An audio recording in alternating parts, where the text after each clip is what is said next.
Ya, pemirsa, tersangka dugaan pelecehan seksual Iwas alias Agus hari ini melakukan rekonstruksi atau reka ulang adegan dugaan pelecehan seksual terhadap 15 wanita. Lebih dari 40 adegan diperlihatkan tersangka Agus yang disaksikan tim jaksa dan diawasi Komisi Kepolisian Nasional.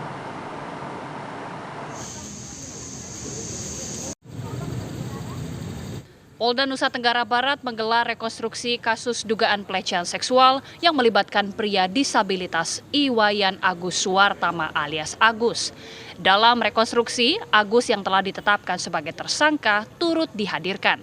Sementara korban diperagakan oleh laki-laki sebagai peran pengganti.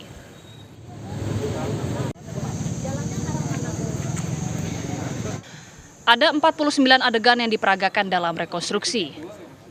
Rekonstruksi dilakukan di 3 tempat, yaitu di Taman Udayana, penginapan tempat Agus melakukan tindakan asusila, dan kawasan Islamic Center yang menjadi lokasi terakhir Agus diantar usai dari penginapan. Dalam reka adegan di lokasi pertama, yakni Taman Udayana, Agus tampak memperagakan sejumlah adegan saat dirinya pertama kali bertemu dengan korban. Selama rekonstruksi, Agus terlihat tenang dan percaya diri. Bahkan, ia tak segan melihat ke arah sekelilingnya. Polisi menegaskan bahwa rekonstruksi ini merupakan bagian dari upaya pengumpulan bukti-bukti yang lebih akurat dan memperjelas kronologi kejadian sebelum nantinya kasus ini dilanjutkan ke tahap persidangan. Dari rekonstruksi terungkap fakta baru bahwa Agus selalu menggunakan kamar yang sama di penginapan. Dalam rekonstruksi ini, Komisi Kepolisian Nasional Kompolnas turut memantau jalannya proses penanganan yang dilakukan tim penyidik Polda NTB. Kompolnas ingin memastikan penanganan kasus berjalan sesuai ketentuan serta penegakan hukum yang berkeadilan bagi semua pihak, termasuk korban dan pelaku dengan kebutuhan khusus.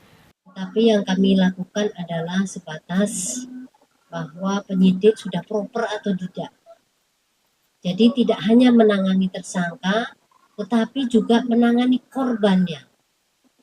Ini dua-duanya adalah kelompok rentan. Jadi penyidik harus memahami bagaimana menangani seseorang sebagai tersangka yang kelompok rentan maupun korban perempuan kelompok rentan. Kalau ini sudah semuanya dilakukan, artinya penyidik sudah on the track. Saat ini jumlah korban pelecehan seksual yang dilakukan Agus berjumlah 15 orang. Dari 15 tersebut, 7 korban sudah melapor secara resmi ke Mapolda NTB, termasuk 2 diantaranya masih di bawah umur. Dalam kasus ini, Agus dijerat Undang-Undang Tindak Pidana Kekerasan Seksual. Dari Mataram, Nusa Tenggara Barat, Herman Zuhdi, TV One mengabarkan.